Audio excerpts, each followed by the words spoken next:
Hello, my friends, and welcome. Before we dive in, I want you to close your eyes for a second. Picture this, it's a summer evening in 1965. The air smells like freshly cut grass, and somewhere nearby, a transistor radio softly plays the Beatles. Kids laugh and chase each other, playing tag in the street. The world feels slower, gentler. You can stroll down the block and know everyone by name. Life somehow feels like it has room to breathe. Now blink your eyes open and fast forward to today. We live in a world of instant communication, cars that practically drive themselves, and medical care that adds decades to our lives. Yet sometimes life feels louder, busier, and maybe a little lonelier.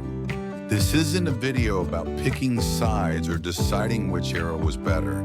It's about reflecting on what we gained, what we lost, and what we can learn from the changes we've lived through. It's about remembering what made the 60s special and seeing how we can carry the best of that time into our lives today. So grab a warm drink, settle into a cozy chair, and let's take a heartfelt journey together through memory, meaning, and the bridge between past and present. Golden economy and everyday stability. Let's start with something that shaped daily life for so many: financial stability. Back in the 1960s, many families experienced a kind of security that's rare today. One parent's job, often the dads, could cover the mortgage, put food on the table, and even fund a modest vacation. Owning a home wasn't a far-off dream, it was part of building a future. I remember my uncle telling me about buying his first house in 1963.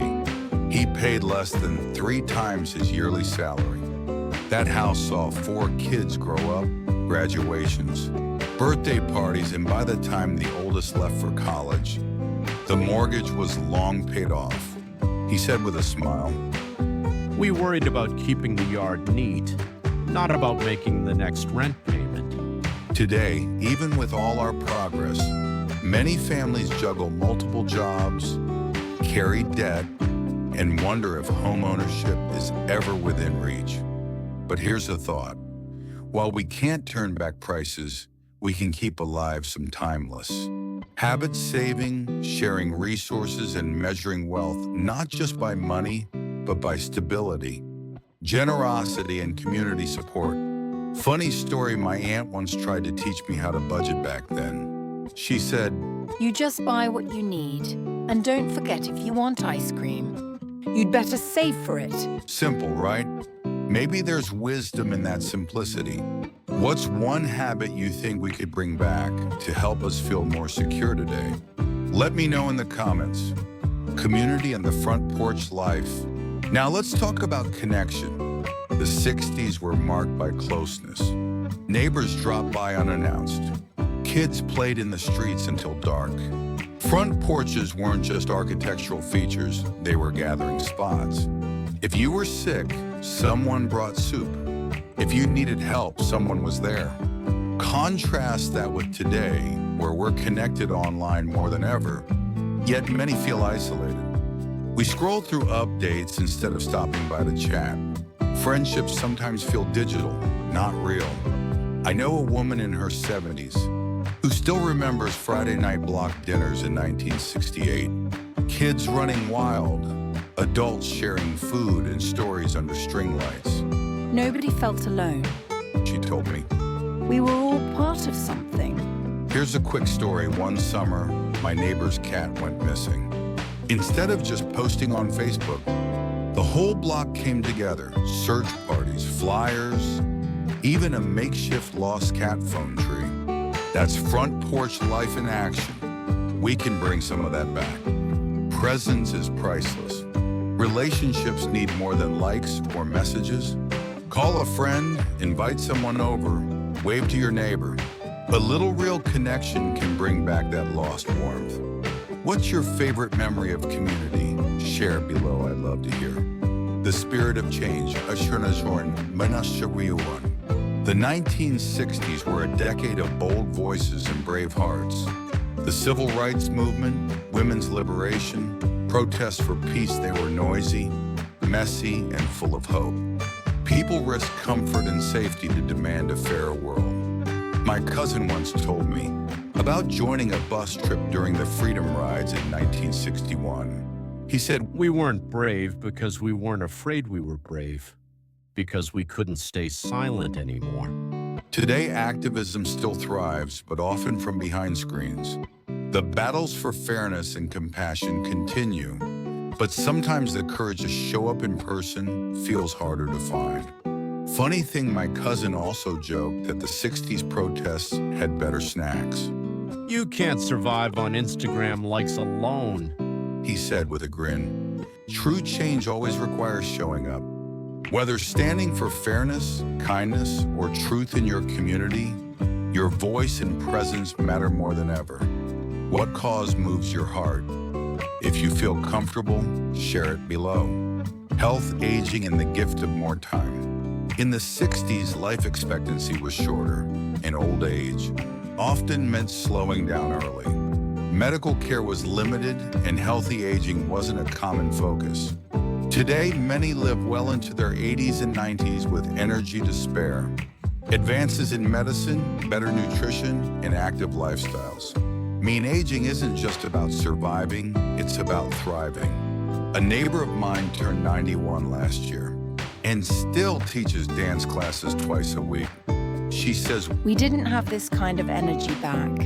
Then it feels like we've been given bonus years. Here's a funny little story. She once tripped during class and joked, At least, I'm keeping them on their toes. laughter really is good medicine. Time is a gift the 60s could only dream of. We can honor it by staying active, keeping our minds sharp, and cherishing relationships, because long life is richer when lived with purpose and love. How do you like to stay active or engaged? Share your favorite ways below. Technology servant or master? In the 60s, the height of technology was a color TV, a Polaroid camera, and a home telephone that everyone shared. Communication had natural pauses. You waited for letters, anticipated phone calls, and had time to think before responding. Today, technology is everywhere. We're always reachable, always scrolling, always on. It's miraculous, but it can also be overwhelming and strangely isolating. A grandfather once told me, I love that I can video chat with my grandkids anytime. But sometimes I'd give up every gadget just to have them burst through the door, the way we did with Grandma. funny story, he also said, Back then, if you wanted to avoid a phone call, you just didn't answer the doorbell. can you imagine? Tech should connect, not consume. We can reclaim quiet moments to write real letters, turn off screens at dinner, or just sit with someone without distractions. The best connections are still face-to-face. What's one tech habit you'd like to change? Let me know. Freedom and self-expression.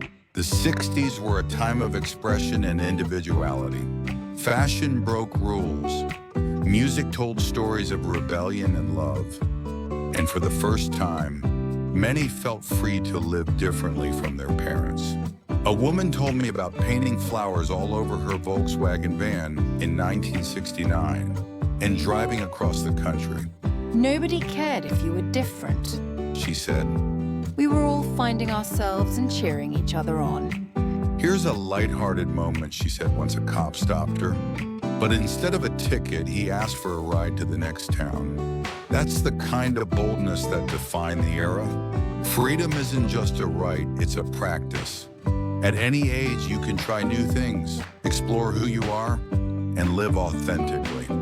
That bold 60s spirit is timeless. What's one way you like to express yourself? Share your story below. Family, retirement, and changing roles. In the 60s, retirement had a script: work hard until 65. Have a party and settle into golden years surrounded by family. Multi-generational households were common, and family ties ran deep. Today, families are more spread out. Retirement is less certain. Some keep working, others start new careers or projects. Independence is valuable, but it can feel lonely too. A retired teacher told me she expected leisure, but found her real joy teaching kids to read at the local library. I thought life slowed down, She said. but it just opened up in new ways. Funny thing she said, her grandkids now think she's the coolest librarian ever, which she credits to sneaking candy during story time. Purpose doesn't end when the paycheck stops. Whether through work, volunteering, or simply being present for loved ones, we can fill these years with meaning and connection. What brings you purpose? I'd love to hear. Carrying the best of both worlds. So, what did we gain and what did we lose? From the 60s, we had warmth, connection, slower living, and a sense of community. Today, we've gained freedom, technology, longer lives, and more possibilities than ever before. The truth is, we don't have to choose one era over the other. We can take the best of both the kindness and simplicity of the past, the opportunities of the present, and weave them into how we live now. Before you go, I'd love to hear from you. What do you miss most about life in the 60s? What do you love most about life today? Share your memories in the comments below. I read every single one. And if this conversation touched your heart, hit subscribe and join this growing circle of stories, reflections, and wisdom. Because while decades change, the joy of sharing life, the lessons, the laughter, the love that never goes out of style. Thanks for the time with me. Until next time, take care and keep connecting.